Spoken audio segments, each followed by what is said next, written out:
Welcome everyone to this session on the case for putting children first. As you can see, we have had a little bit of a rearrangement on the panel, so thank you for your forbearance while we awaited this session to start.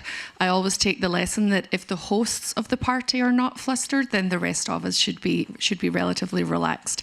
Thank you for joining us. This session is particularly dear to my heart. Rosalind McKenna from the Children's Investment Fund Foundation, the world's largest philanthropy dedicated specifically to the question of child well-being.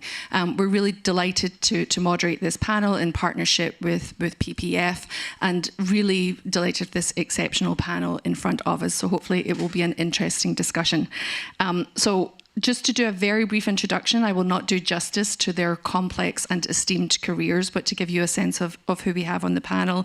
Immediately to my side, I have Minister Bah, Minister of Information and Civic Education in Sierra Leone, and a long-standing child rights advocate. I think that's really critical to this conversation. Next, we have High-Level Envoy Minister Nesmi Manigat, the GPE High-Level Envoy. And I think in this question of child well-being and how do we make a case for children, this question of investment in education is particularly critical. Continuing on, I have Dr. Valérie Bémot, the Deputy Director of Global Development and Emergency Response at the Gates Foundation, a really key partner for Children's Investment Fund Foundation, and I know for the Paris Peace Forum in this work around the child protection framework. And then continuing down to Bertrand Banvel, the Director of Public Partnerships at UNICEF, who we know work in incredibly complex contexts in order to deliver for children. And then a high-level thanks to our new attendee, our new joiner, Jean-Sébastien Conti, the Deputy Director for Global Affairs at the French Ministry for Europe and Foreign Affairs, and delighted that he could join in place of Minister Carwa, who had to send apologies. So I will jump right in. You all don't need to listen to my voice, and first turn to Minister Bah, and who's suddenly up front in the order of diplomatic protocol. Minister, to turn to you, just to this question of what can we learn from Sierra Leone. You know, we've heard a lot over the last few days over the course of the forum around the new coalitions that we need to build for people, planet, prosperity. And I think critical to that is the exchange of experiences and good practice. So I'd love to turn to you on what we can learn from Sierra Leone and how you demonstrate the value of investment in our children. Thank you. Thank you very much. It's wonderful to be here with this distinguished panel and to see particularly young people here. Shout out to you all. Thank you. It's great to be here. So for us in Sierra Leone, I think you're right. We are a country that can be used as an example for what it means when you invest in children. Just 2 decades ago, we had the highest maternal mortality rate in the world, one of the highest. We have cut that by more than 2/3, from 1,600 deaths per 100,000 live births to about 443. It's still too high, but we're bringing it down significantly. As a country, we also decided to invest in education. We spend 22% of our national budget on education, the highest in terms of a percentage of our GDP. In our continent that we spend in education. And we're doubling down. About 1 million kids in Sierra Leone today also get school meals when they go into our schools. That's an intentional approach that we have taken. That's in the midst of all the competing needs that we have as a country. And for those of you who don't know us well, we're one of the poorest countries on earth. We're the intersection of the climate crisis. We suffer from diseases like Ebola, the COVID crisis, and all of this. But we have said that if there's a magic bullet that can unlock both responding to the crisis that is now and in the long term, it is a concerted investment in human capital, in young people's lives, in children's lives. That's the commitment that our president has. That's the commitment that our country is about. So 3 quick ticking points I will mention. One is the clear need for political leadership at the very top. There's a vision, there's a political leadership. 2, predictable partnerships with international organizations, other multilateral organizations, bilateral organizations, but are partnerships that support our vision, that helps us as a country to drive the change that we see based on the vision that our president has. And then 3, being flexible, being willing to adapt, to incorporate technology, to incorporate new means, innovation. And in Sierra Leone, we like to say, as I said in the last panel, we're open for business, we're open for innovation, use us as a lab, because we want to get out of the challenges that we face, and we think this is the way to do it. Thank you. Thank you, Minister. I love this idea of concerted investment in human capital. We've spent a lot of time over the past few days thinking of this question of investment, including private capital mobilization. And I think if we're not thinking about human capital, first and foremost, and our children, we're going to cut ourselves off in the long term. And on that question, maybe to turn to GPE and to the high-level envoy. GPE has led this charge around investment in education, but importantly, not just thinking about education for education outcome's sake, but thinking about much more why that's critical for society, for sustainable development, for economic growth. I'd love you to hear a little bit of your perspective on why this investment is so imperative. Why? First of all, I'm happy to be here among so many distinguished panelists, a great audience.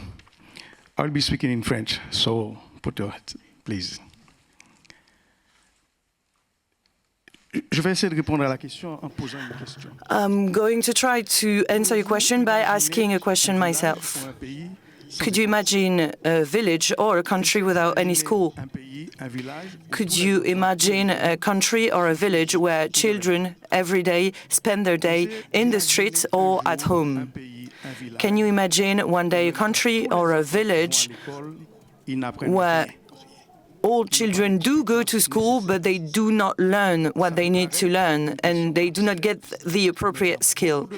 Maybe it's a bit of an abstraction, but in a lot of countries, children do not go to school or go to schools where they do not learn anything. The GPE is more than a fund that invests for children to go to school. In our planning cycle in the past, 2021-2025, we were able to encourage with a lot of partners and send 370 million children to school. This is a record, this is very good, but it is more than a fund to send children to school. It's a case for changing the education system to make sure that children are endowed with what they need for their future life. I used to be a minister for education in my country, and let me say a few words about this.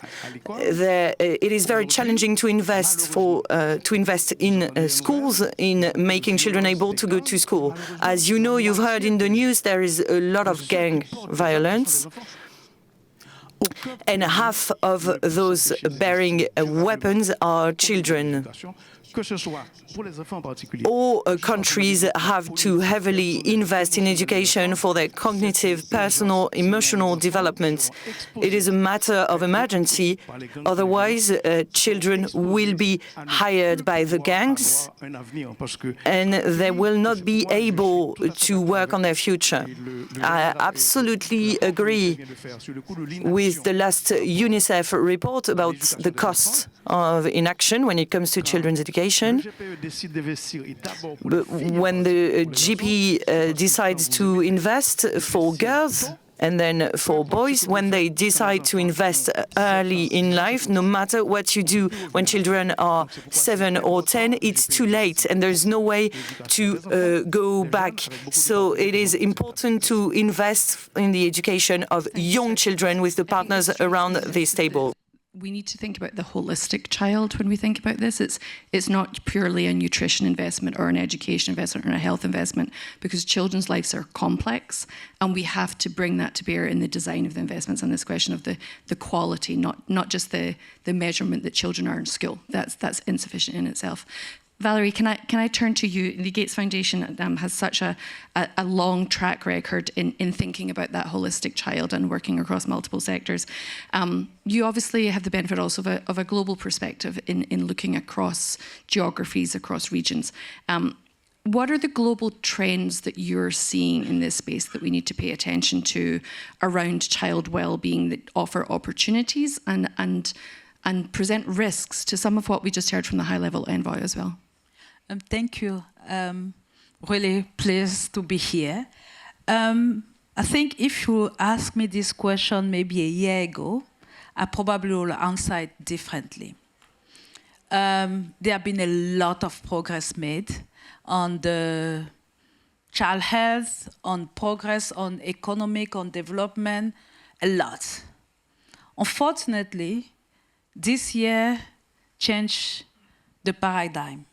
We have seen completely good progress and reduction on child mortality over the last 20 years have been even accelerated, and we were all happy. Unfortunately, this is the first year over the last 200 years where the curve is different, where for the first time the reduction of the child mortality is going in the different direction. And that is alarming. We are making progress, we have solutions, we know what's make child dying. The first cause is we know preventable vaccine, and their solution, we know how to avoid it. We know malaria is here, but this is one of the big causes of under 5 mortality. We know nutrition, we know what to feed the kids, but children are dying malnourished. Is it really making sense when we say that children are the future? Children are the world of tomorrow. How do we expect, with the crisis, with the war, with the climate, and we have a decrease on funding, to give them the basic? I think this is a call for all of us, that this trend is unacceptable, and we all have a role to play in that sense. We also know there's a lot of coalition that have done before, the Gavi, the Global Fund, the Multilateral, the UNICEF, all these funds exist, but unfortunately all these funds are also diminished, and some of them maybe will be gone. And I don't know how we'll do.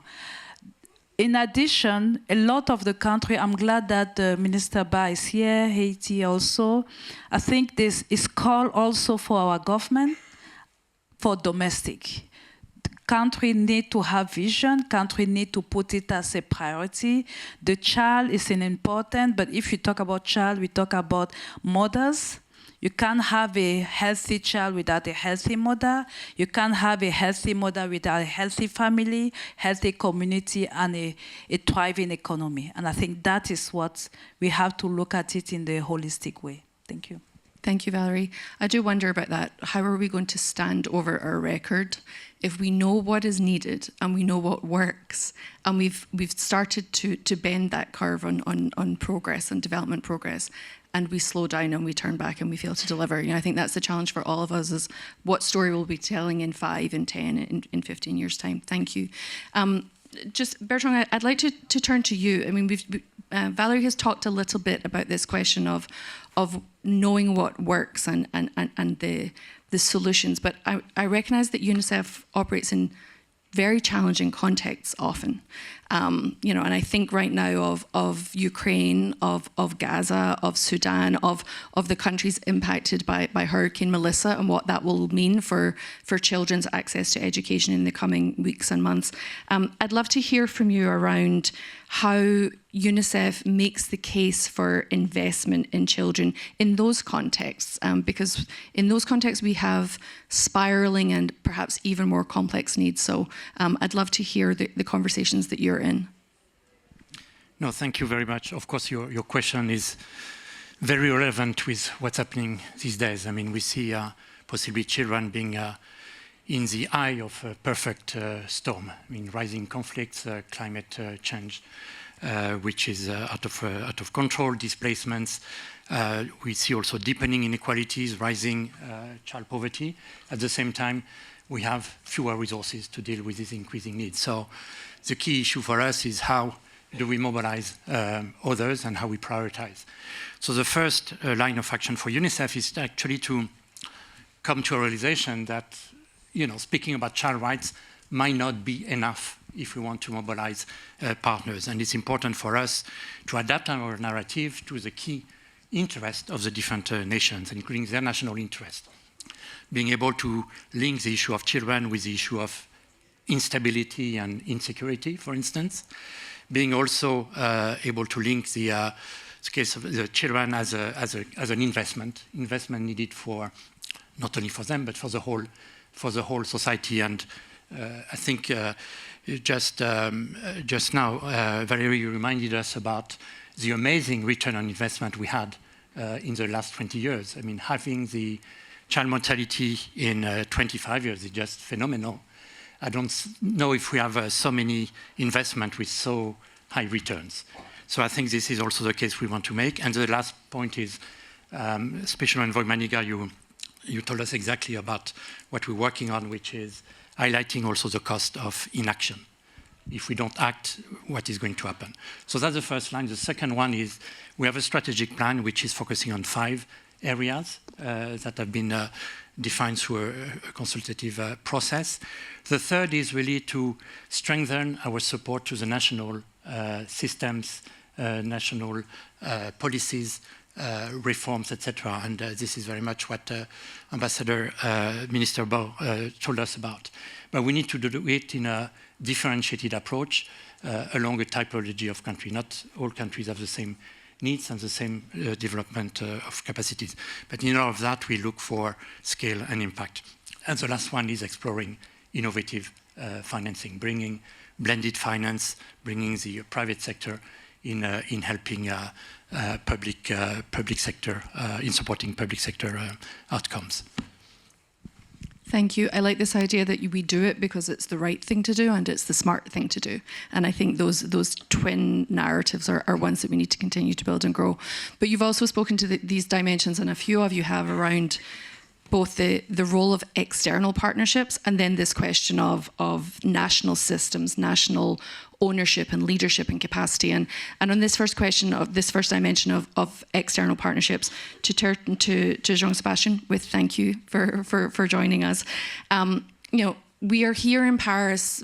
Prime Minister Motley of Barbados last night spoke about the role that France has played in convening these conversations and bringing us together in dialogue, not only the Paris Peace Forum, but the Nutrition for Growth Summit, the Global Summit on a New Financing Pact. France has obviously demonstrated leadership in this space over a number of years around international development finance, but also this piece on child well-being. And I'm curious, there are many demands on a country's priorities for its external foreign policy, including development policy. Why is it that France sees this question of child well-being so critical, so important to your social and development policy writ large? Well, thank you very much. I'm going to speak in French too, so I just leave a few seconds to colleagues to put their headphones before I switch to French. Alors, la première raison de notre engagement. The first reason for our commitment for children is the same reason that has us gathered here today. It is the pain and the suffering that children are experiencing on the daily basis. It's unacceptable. You know the figures. About 1 out of 5 children lives in conflict zones with high levels of violence. 1 child out of 6 lives in extreme poverty, and 213 children need humanitarian relief, according to the UNICEF. It is a very serious situation. As you know, over 230 million girls and women have suffered genitalia mutilations when they were young, and over 12 million are going through forced marriage. We do not agree with this. We can't stand accepting this, and this is why we're here today. Protecting children is our shared responsibility, which is why France is working towards this goal. Working for children is essential. Investing in children is the right way to go. It has a higher yield than costs. Fighting malnutrition, we know that there is a return on investment of $23 for every children. Investing in vaccination has an ROI of $26, and we've talked about investing on education, and I would like to commend the World Partnership for Education. But here, political will is not enough. We need more practical tools, and funding is essential. You've mentioned all of the challenges that we all faced with, the constraints on public funding, the fight for development aid, and for some of our population, a low level of acceptance for development aid towards other countries. So we need to rethink our individual and shared means to invest in this, but this is a responsibility of ours, and we are trying to make sure it actually happens in France. We need to be mobilized at the political level. This is the case at the multilateral level.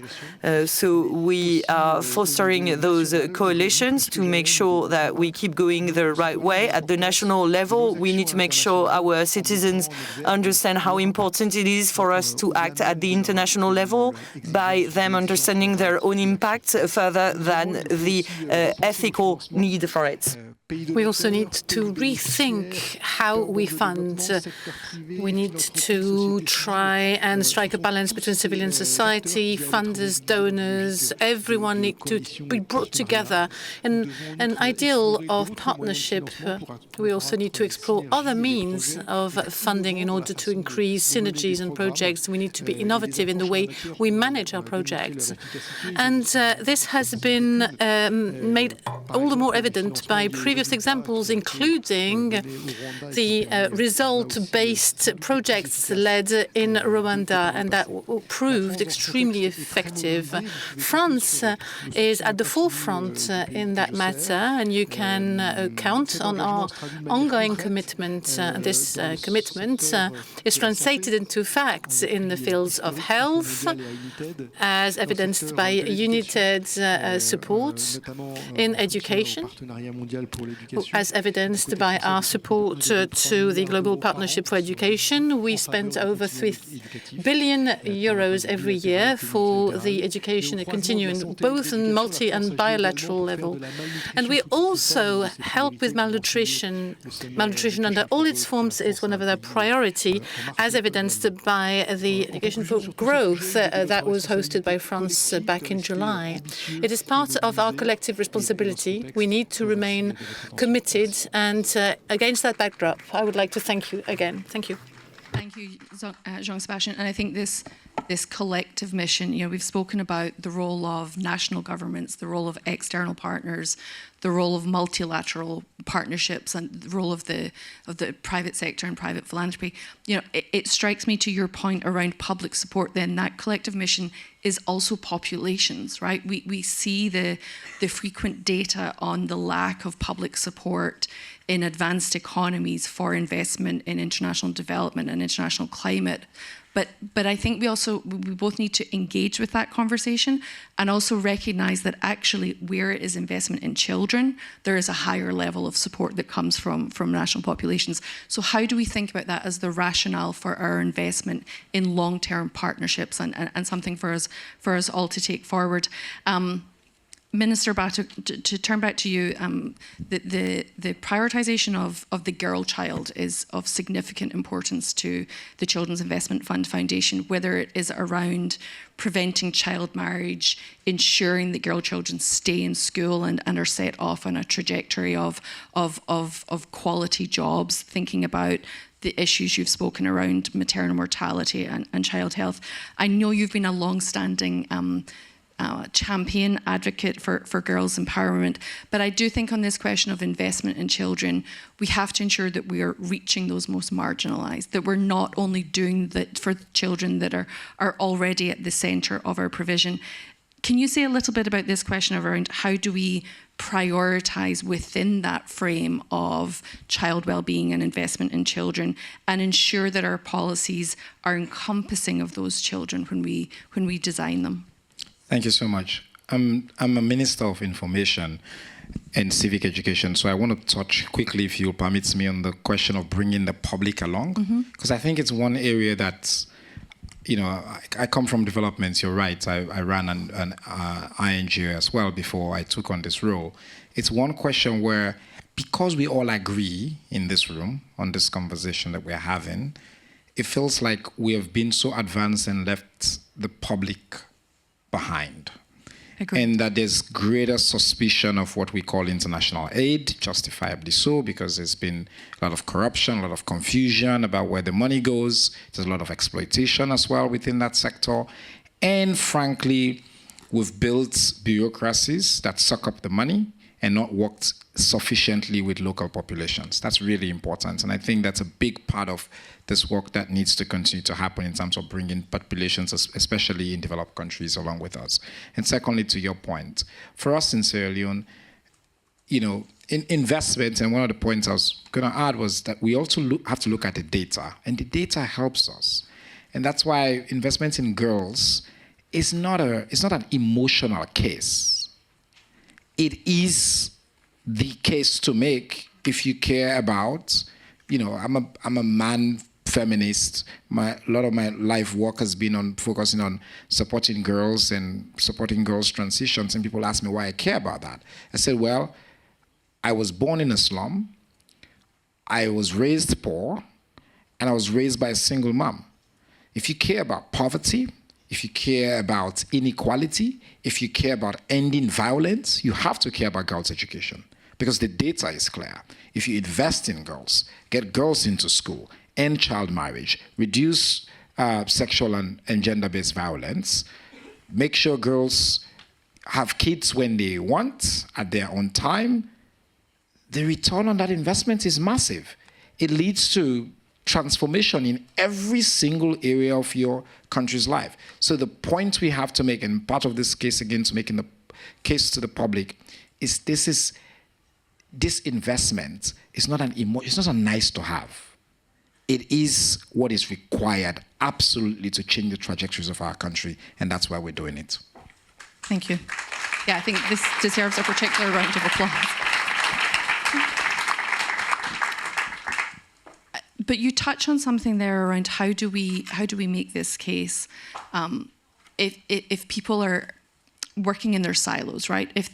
I don't work on girls' empowerment, I'm working over here on jobs and infrastructure, right? And how do we support this cross-government, cross-ministerial dialogue? I spend far too much of my time, for my sins, thinking about what ministers of finance are compelled to do. We are all thinking about what will happen in the coming month at the G20 meeting, and what will happen at the EU summit later on this year. And it does strike me that in these conversations about finance, we focus very much on the imperative for ministers of finance.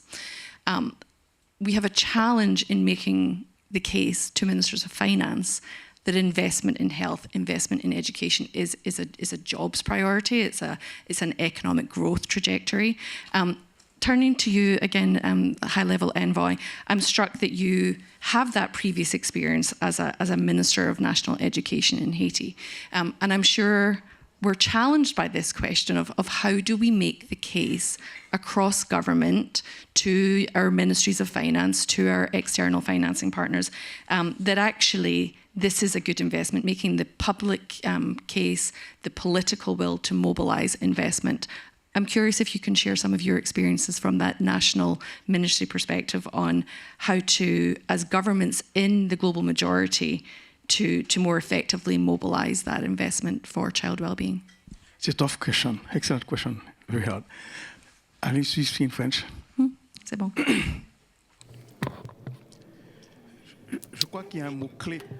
I think one of the key words is something that everyone can understand, ranging from ministries to the population, is human capital. Human capital is something that you cannot do without. You need to make sure that you bring on board youth in your population. In most countries that are partners of the Global Partnerships for Education, in most countries, over 60 to 70% of the population are younger than 25 years. We are talking about a huge potential. Investing in professional training, making sure that they have job opportunities, providing them with diplomas, relevant education that makes sense for the local workforce and for the local job market. It's not something that is pure education. By doing this, by promoting this, you are literally building human capital for your country. Providing vocational training is both a human right, but it also is a way to make sure that kids, youth, teenagers are empowered. We're not talking about charity here. Now, there is one good news for education and finance ministries both. In most countries, young people do not wait to be given a pass. They just take their own destiny into their own hands. This is why, at the level of the Global Partnership of Education, I often say that what we try to do is transforming educational systems to make sure that youth have a critical thinking and that they're able to act upon their own destinies. We want to make sure that young people are standing upright, that they make their voices heard, and that they become part and parcel of what, after all, is human capital. Nowadays, young people are the ones who help us and convince everyone that we need to invest in young people. Allowing for people to hear the end of the translation. Thank you, high-level envoy. I mean, I think this question of how do we ensure that children and young people are not just the beneficiaries of what we're doing, but are driving the very design of the programs, the design and investments, the design of the pathways for those national ambitions that they will ultimately graduate into and be the leaders that are having these conversations in the future. So I think this importance of their role in driving that change is really critical. And as allies in this fight, it strikes me that we perhaps need a younger person on this panel than we are all children at heart. I will take that, Valerie. Valerie, thank you for that correction. We'll be all young people on this panel. But Valerie, Jean-Sébastien mentioned this point of results-based financing in Rwanda, and I think we are all thinking about what are the different modalities of finance we bring forward. We recognize the challenge of the diminishing ODA budgets. I think we need to really frantically, and I don't use that word lightly, address this question of fiscal space for national governments, domestic resource mobilization, addressing debt sustainability. But obviously we have this option as well of more innovative finance models. The private sector plays a big role there, including private philanthropy, but there are limits to that, as you and I both know. Can you share a little bit from the Gates Foundation perspective around, what are the different types of financing that we could be bringing to bear in these conversations? And then, if we bring in private finance, we need to think about very strict KPIs and what are our metrics and how do we demonstrate the impact, the value of those investments when we're using private, not public finance? Thank you. I'm trying to think about how to respond. But I think I'll come back to the basic. Many of us here are parents. How many are parents here? How many of you are aspiring parents? Thank you. I want to say that the first investment, any parents, what they want for their kids, they don't ask for charity. What every parent is really want, their child to be healthy, to be able to provide food, to be able to put out education, and for the child to be doing so well in life. This is the basic. That means that this is the first investment. Each parent wants to invest in their child. That means that they want to have the basic economic and livelihood to be able to do that. No parents, and I know here, if as a mom, somebody come and tell me, oh, I'll give everything for your kids, as a mom will be bad. I feel like I'm failing my child, because my first objective is to be able to invest in my child. This is the first investment, and I think we have to value it, because we're always undermining it and see them as a beneficiary. All parents here are part of the financing. The second piece on the financing is about the private sector. You mentioned it, how do we think about it? Private sector, especially in a lot of our country, are really not tapped in the modern. How do we engage them? Not so much about social responsibility, because that is usually the way we are looking at that, but for them to invest, because tomorrow they will have a benefit, and to be able to do a little bit more economic, to give them what are the benefits for them to invest in the social public, because actually they will have return on the investment. That is the second piece, how we have to think about it. The third piece is an investment, but it's also a diversion of funding, is that many of the countries in the low-income countries are crawling through death. And they're spending a lot of money to actually pay the debt instead of investing in the social capital of their community. How do we alleviate or help them so that they can actually focus the funding where it matters? And then the last piece is like, how do we use, money will never be enough. I hope all of us will know that, no matter how much, but how do we use the money we have in a way that is a bit more collective, multi-sectorial, and be a little bit more innovative? But how do we use innovation, R&D? That is what the foundation do a lot. We actually try to find the best solution, the cheapest, but engage also with the private sector, with industry, so that we can get the poor the best price with the best quality. Thank you. Thanks, Valerie. I think this point of... It's interesting, it's the juxtaposition, right? It's not charity, but we're also looking for value for money, for impact, for the best use of those resources. You know, I think that bringing some of that thinking into this conversation is really critical in terms of then how we combine resources across the very many different forms of financing partnership that we can bring to bear on this.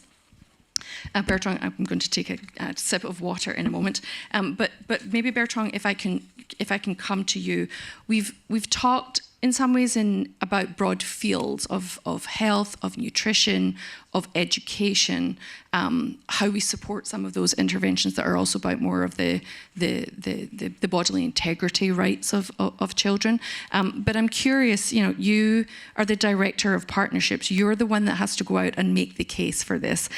What are some of the interventions that you have seen being most impactful, where, you know, if there was a blank checkbook that you would say, these are the ones that we must scale? Can you share some of those?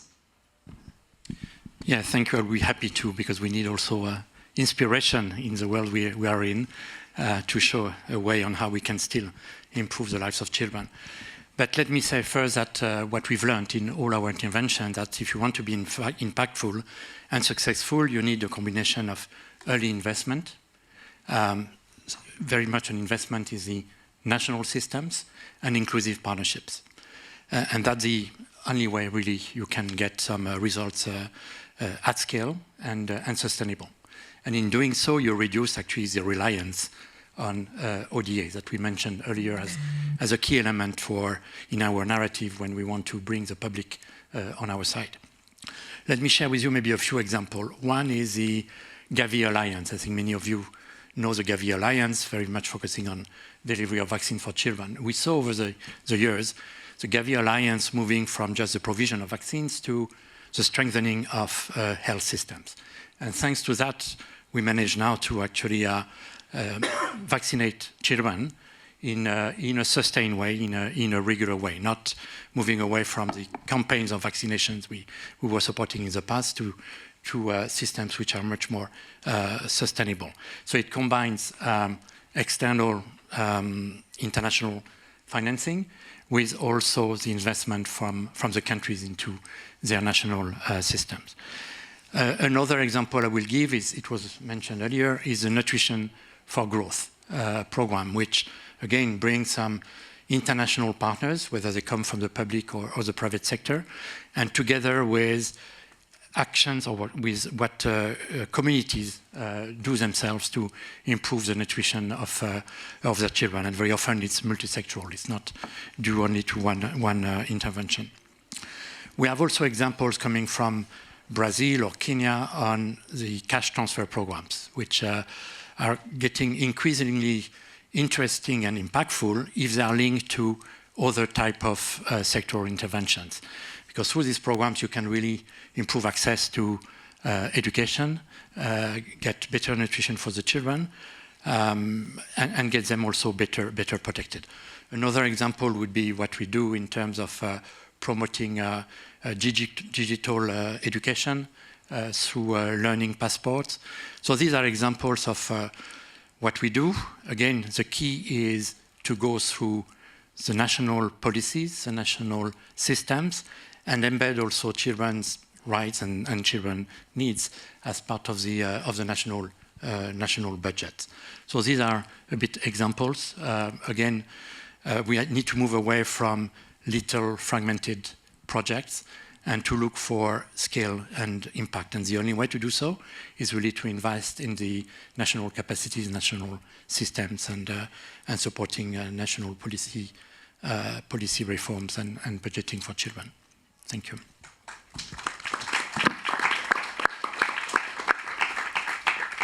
Thank you. And it strikes me that if in this moment that people are terming a crisis in global development, if we don't finally get serious, that we have to be investing in country-led development, we have to be supporting country capacity, not external players, then we really will have failed in this moment. Jean-Sébastien, I promise I didn't write this question, but I was suggested this question by colleagues at PPF. But I'm conscious that G7 is fast approaching us, but with a wider frame of thinking about, we are heading towards the benchmark of 2030, which we always set as a collective moment when we would be measuring the Sustainable Development Goals progress. You know, I'm curious what you see as the most urgent priorities within that child wellbeing frame. And then how do we keep those at the centre of global policy making in the coming years? It's a challenging moment, so curious what you see as an opportunity for France. Merci, merci. Je vais là aussi parler en français. Thank you very much. If you don't mind, I'm going to answer in French. As you say, France will head the G7 next year. It's a huge responsibility, but this will also be an opportunity, especially against the backdrop of such difficult issues as the 2030 deadline. We have talked a lot about innovation. We have said a lot about country-led solutions. We have said that we needed to have new partnerships, and these are issues, these are outcomes that will be at the heart of the French presidency of G7. As to which sector is the most important, well, I would say it's extremely difficult to answer. Acting for children means having a holistic and integrated approach. I started my career in Cambodia. I worked with young children in state-sponsored orphanages. This brings us back 2002, 2003, years after the Paris Agreement. And these were children whose parents had died during the genocide. What they needed was education, they needed health, they needed clothes, they needed to be with people who would take care of them. Out of all those priorities, I think it would have been impossible to pick one. Based on this experience, I realized that we have no choice but succeeding. We must turn this into a success, and this is the reason why I'm here today. Thank you so much. And I think this question of the holistic child has to be at the centre of this. Valerie, you asked this question of how many in this room have children or are aspiring to have children. And I think that we all know in dealing with a child, it's very seldom that, that you're only dealing with one need of that child, right? So why would we imagine that then when we come to the policy making space that we can segregate out one from another? I have the very confused messages of this clock tells me we have 3 minutes to go and this clock tells me we have 10 minutes over. So I want to be respectful of there's surely more people outside the room and our panel no doubt have other places that they have to go. I just want to extend a huge thank you to the panel. I think this conversation and the dedication of this audience to come to a conversation on child well-being when there are many other panels on very compelling topics. But it does feel like this needs to be front and centre of our minds as we think about the design of a finance system, as we think about the design of new coalitions. In speaking to a colleague actually from Gates earlier in the week who had come from a meeting in Italy, much more focused on the role of faith communities in driving a peace and security agenda. The meeting closed with faith leaders handing over to children the promises that they were making around their actions as faith communities to drive forward a peace and security agenda. And in turn, those children handed it over to heads of state. And I think this is the question of how we are placing children at the centre and ensuring that we live up to those promises. So I look forward to working with many of you on this agenda on child well-being and to supporting the leadership that you, your governments, your agencies are really executing in this moment. So thank you, and thank you to the audience for your attention.